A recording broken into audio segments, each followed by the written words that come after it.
In a perfect world, every single Deepwoken mantra would have a purpose. It would be amazing, but that's not the world we live in. Some mantras can carry an entire attunement. On the other hand, other mantras cost half your ether, miss targets directly in front of you, and just basically you're worthless. Flamecharm keeps you warm, Galebreathe can harvest crops, and Shadowcast can drain the light out of somebody's soul. So, as you can see, it's quite balanced. It's fair to say that each Deepwoken element isn't made equally. So today, I'm exploring the extreme and finding the absolute best and absolute worst mantra for every single attunement. Don't be offended if your favorite mantra gets mocked by the rest. I'm sure a ton of players are gonna want me wiped. Of course, my opinion isn't absolute, so tell me down below if I'm waffling. I'm Punchy, a professional Deepwoken scientist, and it's time to investigate why Deepwoken elements aren't made equally.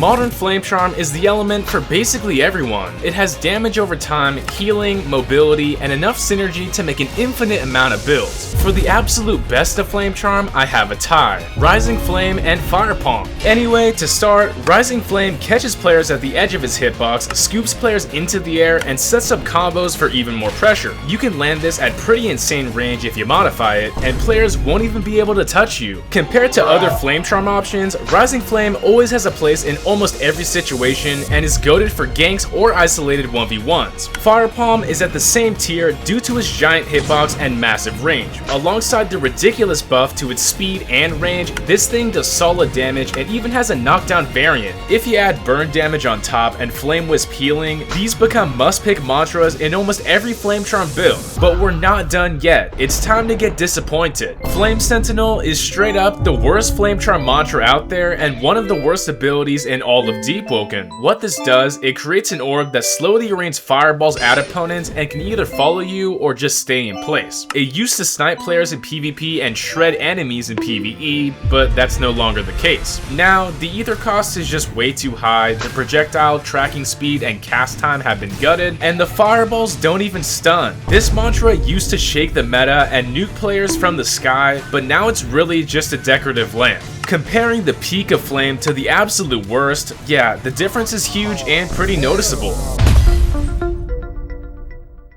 Frostdraw is all about pressure and consistency, you know. Ice is nice, well, until it isn't. This isn't much of a debate, but the best Frostdraw mantra is Ice Lance. If you need to close the gap instantly, Ice Lance does the job. Need confirmed damage after hitting anything? Ice Lance. Need easy block pressure? Well, I'm sure you get the point. Ice Lance really excels at anything up close. Sure, Ice Daggers is still an honorable mention, but Ice Lance is simply easier to land and useful in almost every single combat interaction. It's one of those top tier mantras that you can slap on anything, and I'm always running this. I was feeling nice about Ice, but now it's time to deep dive into the depths of layer 2. Like nobody's touching this mantra, just trust me. Ice Lasers is not only the worst Frostdraw mantra out there, it might be the worst mantra in all of Deepwoken. Back in the day, it used to have a fast, nearly unreactable windup, but now you can just casually sidestep the shots. The base version is bad, like it's really bad, but to make things even worse, they added a Spring Spark. With this modifier, the projectile you shoot freezes in the air before firing later, which sounds like time stop until you realize the delay just gives your opponent extra time to react. The multi-shot version with the multiplying spark is even worse, and it's kinda hilarious. Players can just move away or swing right through to shut down your entire mantra, and it's wasted. The damage, posture pressure, and projectile speed are all embarrassing and are terrible. To be fair, it is the closest Deepwoken has to stopping time because using it just makes your fights longer.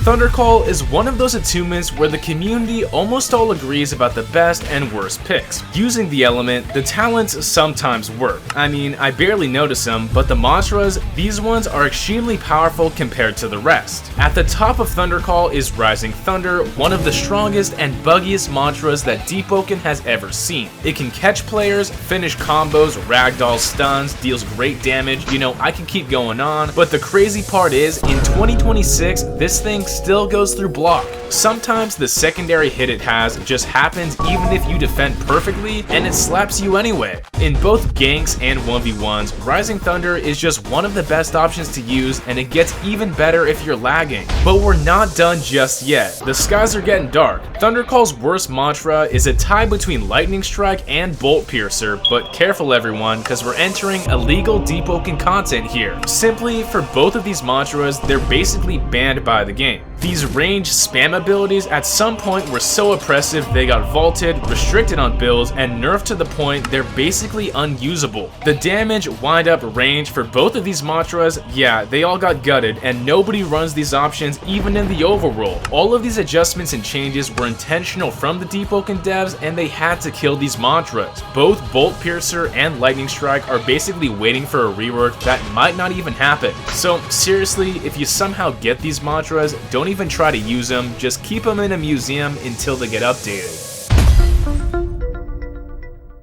Speaking of doomed mantras, it's time for me to glaze Galebreathe once again. If anything happens to Gale, I'll make sure the second grade drowning actually happens. You know, don't nerf this guy. Anyway, the best mantra available to Gale is Astral Wind, and this one is barely a debate. The burst damage, block pressure, feint mix-up, and ability to combo make this mantra amazing. Even its level 5 upgrade sends players up into the air when it lands, and other attunements just don't have modifiers like this. They really care about this ability. Simply, it's the optimal mantra to catch players out of range, and it synergizes insanely well with the rest of your Gale talent. The flexibility of this option is simply unmatched, and it even has modified talents to boost its damage. Remember, if you're using the green lightning set, don't forget this gets a buff too. Anyway, on the other end of the spectrum, the worst Gale option is Windforge with its multiplying spark. The base Windforge is honestly great because it creates delayed burst pressure and forces the opponent to block, but the multiplying spark turns it into a drawn-out multi-hit barrage and removes everything threatening about it. The posture damage gets split between several daggers, the burst damage disappears, and opponents can dodge or sometimes just walk through the pressure. The normal mantra forces them to react with a block, while the spark version splits pressure and lets them do anything they want. They try to steal this ability from Gilgamesh, but it ended up being Gale's worst mantra. That's kinda crazy.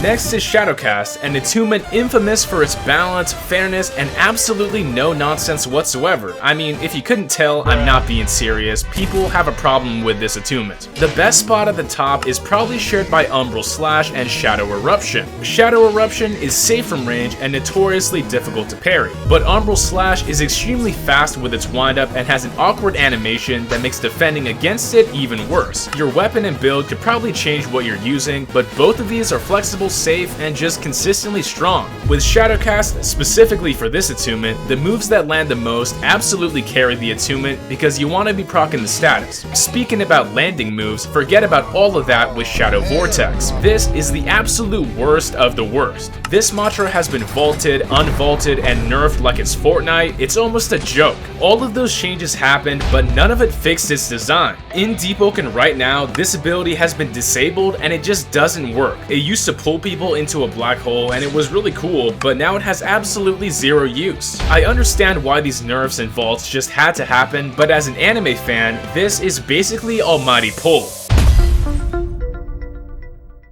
It's kind of ironic, but Ironsing is one of the most resilient attunements in modern Deepwoken. These players barely take any damage, so I'm not even sure if nerfs can physically reach them. To be honest, my controversial pick for the best mantra out there is Metal Kick. Base Metal Kick is an armor knockdown that cannot be cancelled by normal attacks, but is generally hard to land. It's fairly slow and clunky, and Ironsing players had to adapt. If you activate Metal Kick, then instantly slide into a jump, you can make the hitbox come out faster, and this is the best way to use it. There's basically no audio cue, it's extremely difficult to punish, and players can chip away entire fights abusing this armored combo starter. If a bug, or a tech I guess, becomes the meta, honestly, it might just have to be deleted. On the other hand, Metal Kick Spring Spark adds another mobility-focused version for closing distance and starting combos. It's really easy to ragdoll players with this spark into even more damage, and you can't really go wrong with this mantra. Also, I didn't forget, Oxidizing Rush bypassing block deserves an honorable mention because it's pretty overpowered. But to be fair, the slide tag pushes Metal Kick above the rest because it is so cheesy. I mean, I don't even know.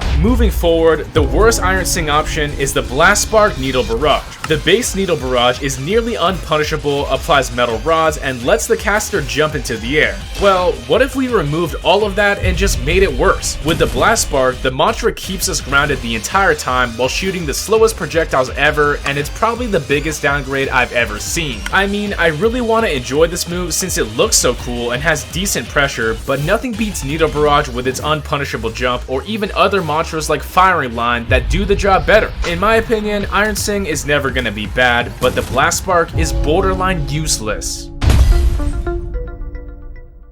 Finally, let's talk about Bloodrend. It's a little bit weird and almost boring that the most busted Bloodrend mantras follow the same exact flowchart. Hit somebody, cast the mantra. Hit their block, cast the mantra. You know, some of these abilities aren't difficult to use, they're kinda just great in any interaction. I'd say the best options are a tie between Blood Edge, Blood Orb, and Razor Blitz. You know, they're both pretty good. Blood Edge and Blood Orb work in nearly every close range interaction, and they're never bad to use. They confirm after hits, help close mid-range distance, work as feints, and remain difficult to punish even when missed. Razor Blitz is the more explosive combo extender that can even break the game with special combos. This mantra is busted in the air, applies flourish and aerial talents on hit, and can even snowball into huge damage. You can use this on the ground or use it in the air, it doesn't really matter, it's just that flexible and extremely hard to punish. Notice anything common? All of these mantras are easy to use and are always worth picking up. But on the other end of the spectrum, prepare to be disappointed.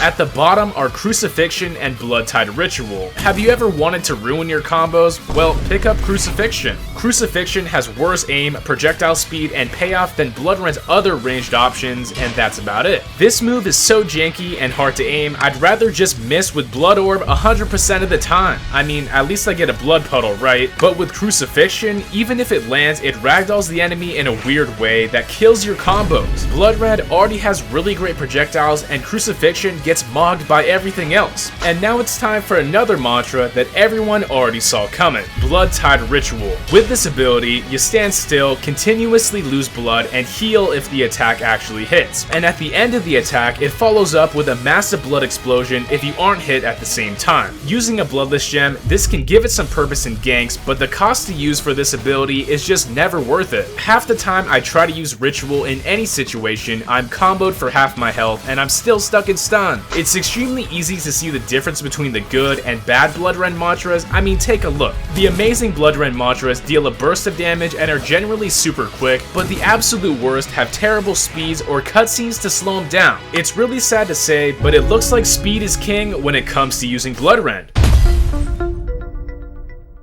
At the end of the day, the player of Deepwoken is an avatar of every attunement, and almost every single mantra can find some synergy through the right build. While some mantras define their attunement, others make you question why you even picked it up. So, those are my picks for the best and worst mantras in every attunement, but tell me down below which choices were peak or if I was waffling. Thanks for listening, I've been Punchy, and class is dismissed. Oh, and Shadow Vortex is still cool. I won't be taking questions. Thanks once again to all the supporters who motivate me daily and directly help out the channel because it means a lot. If you want to join as a member for my channel, go down below, but besides that, my personal Discord and my UGC group are linked down below, so check them out. Thanks once again, and make sure to like and subscribe. It's punchin' time.